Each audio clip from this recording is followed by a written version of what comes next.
নমস্কাৰ সকলোকে পুনৰবাৰ মোৰ চেনেলটিলৈ স্বাগতম জনাইছোঁ। আজি উৰুকা মই ওলাই আহিছোঁ উৰুকাৰ বজাৰ কৰিবলৈ। এয়া হৈছে আমাৰ দুলীয়াজানৰ অইল মাৰ্কেট। সকলোৱে মিলি পথাৰত এনেদৰে গৰু গা ধুৱাই আছে আৰু বৰ্তমান মই আছোঁ দ শুকুতা পথাৰত। খুব এটা সুন্দৰ পৰিৱেশ।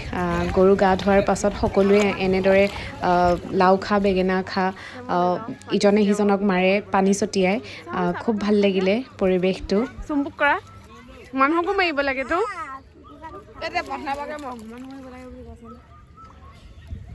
হ'ব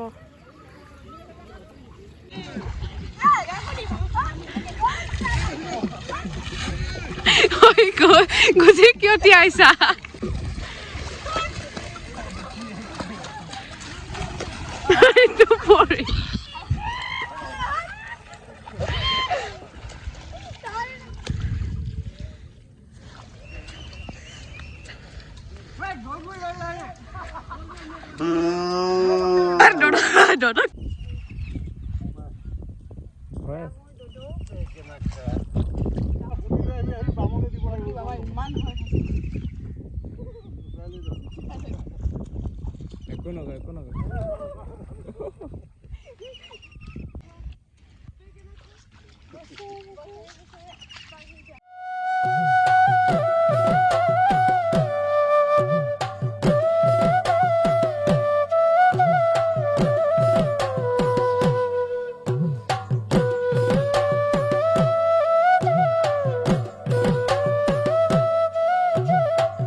এয়া এনাই মামীৰ মাক দেখাই দিছোঁ। এনাই চাক উলিয়াই পেলাই এতিয়া গোহালিত চাকডাল থৈ আহিব। অতীতৰ নিয়ম আমি শিকিব লাগে এইবিলাক।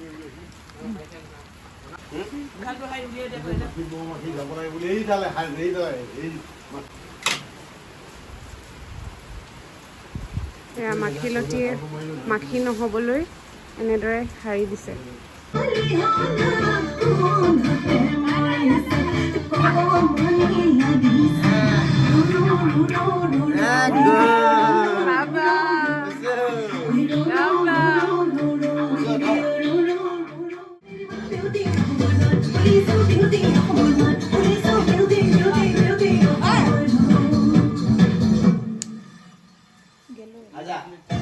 ফুলিলে পাহাৰী কপৌ গাভৰু বিহুলৈ যাওঁ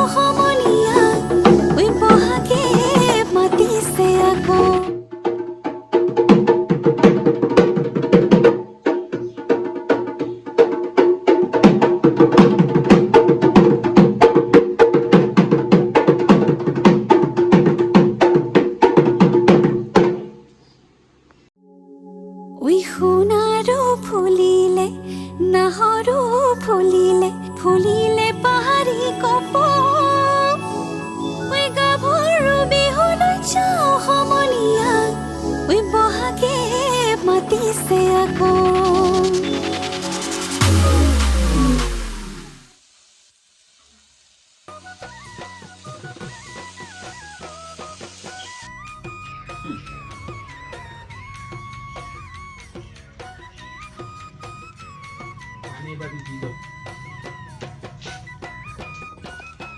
এয়া এনাই বেত গাছ কাটি আছে। ইটা গাছ তাৰপিছতে এইবোৰ কি বোলে তৰা গাজলি খোৱা নিয়ম বস্তুটো হাতীটো পা এইটো নিয়মে আছেই দেই। তিতা কলা এই ভজা মাটি দাইলৰ লগত খাই ভাল।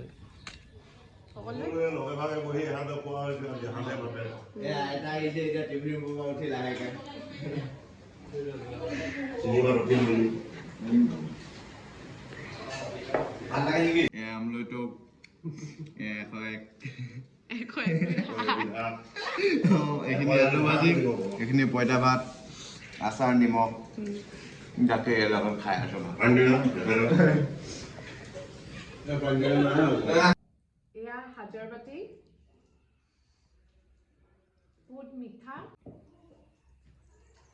এয়া মোৰ মামী এয়া মাজু মামী এয়া হৈছে সৰু মামী বাকী পোৱালীকেইটাকতো দেখিয়ে আছে সিহঁতৰ কথাও কৈ দিম কোনজনী মামী কি সকলোৰে দুটা ল'ৰা আৰু ডাঙৰ মামী অহা নাই ঘৰত আছে আহিব এতিয়াও দেখাম আৰু এনাই দুদকটো দেখালোৱে অথনিয়ে এয়া হৈছে মোৰ মামীৰ মাকৰ ঘৰ দুলীয়াজনত আছে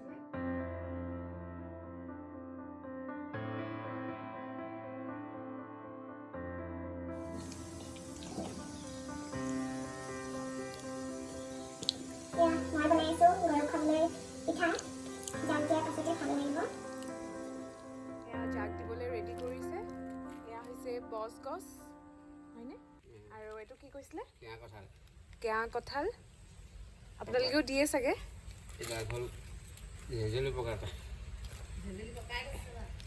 এইডাল হ'ল জেজেলি পকা খুব কাইট আছে ইয়াত এয়া সকলোৱে চিনি পোৱাটো দৰকাৰী আৰু সঁচা কথা ক'ব গ'লে মই আজিহে দেখিছোঁ এইটো জেলজেলি পকা ধুনীয়া পাতটো দেখিবলৈ আৰু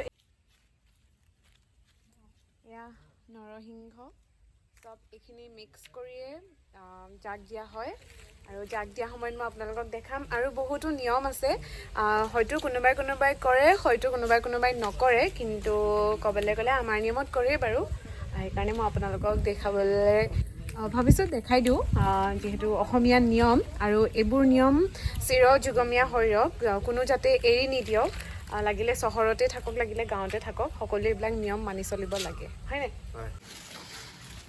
এয়া মামীয়ে এনেকৈ ৰেডি কৰি আছে এইখিনি ক'ত লগাবনো মামী মানে বাহিৰা বস্তু মানে নাহিবলৈ কাৰণে আৰু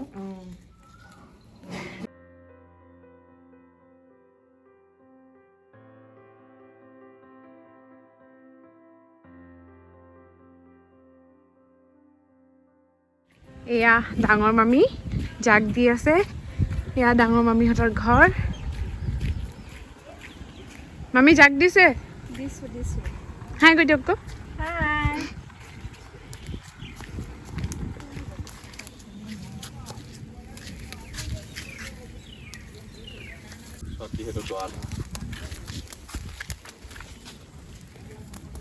এইখিনি এনেকৈ দিয়ে জাক দিয়ে অথনি যে দেখাইছিলোঁ পিঠাগুড়ি নৰসিংহ পাত অথনি যে পাতখিনি লৈছে সেই পাতখিনিয়ে আমি এতিয়া আহিছোঁ গোহালিলৈ মামীৰ লগত খুৱাইছে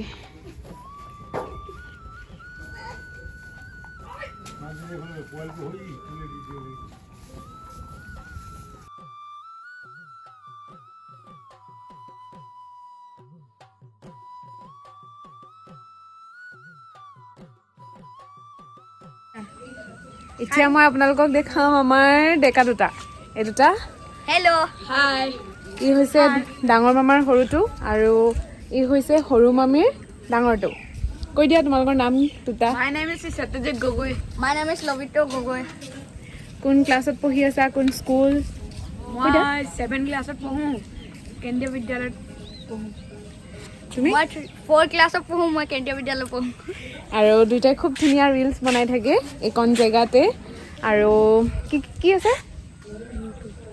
আছে তোমাৰ ৰিলছত নামটো সত্যজিৎ বা জিতু ৰাইলে সত্যা গগৈ নিজে নাম দি লৈছে সঁচাই কম বয়সত খুব আজিকালি শিশুৰ প্ৰতিভাখিনি বহুত আৰু আমি এওঁলোককে আগুৱাই লৈ যাব লাগিব যিহেতু আমাৰ জেনেৰেশ্যন চেনেলটোৰ নাম লবিত্ৰ গগৈ ইয়াৰ ইউটিউব চেনেলো আছে ৰিয়ান গগৈ ইয়াৰ ইউটিউব চেনেল এটা আছে ইউটিউব চেনেলটো মই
ফালৰ পৰা আৰু মোৰ পৰিয়ালৰ সকলো তৰফৰ পৰা অসমবাসী ৰাইজলৈ ৰঙালী বিহুৰ হিয়া ভৰা শুভেচ্ছা জ্ঞাপন কৰিলোঁ। আৰু আজি গৰু বিহু আৰু গৰু বিহুৰ যোনখিনি নীতি নিয়ম সেইখিনি দেখাবলৈ প্ৰয়াস কৰিলোঁ। মই টানি টানি লৈ আহিছোঁ সৰু মামীক। আৰু যদি ভিডিঅ'টো চাই ভাল পালে তেতিয়া লাইক কমেণ্ট এণ্ড শ্বেয়াৰ কৰি দিব, ছাবস্ক্ৰাইব কৰি দিব। আৰু যিসকলে নতুনকৈ মোৰ চেনেলটো চাই আছে তেওঁলোকে শ্বেয়াৰ কৰিব, লাইক কৰিব, কমেণ্ট কৰিব। খুব কম সময়ৰ ভিতৰতে ইমানখিনি আগবাঢ়ি গ'ল, তাৰ বাবে সকলোৱে মৰম দিয়াৰ বাবে অশেষ ধন্যবাদ। আৰু আমিও তাইক বহুত ভাল পাওঁ আৰু বহুত ধুনীয়া ৰিলচ বনাই তাইও বনাই দেই, মই ক'ম। Bye bye guys. Bye.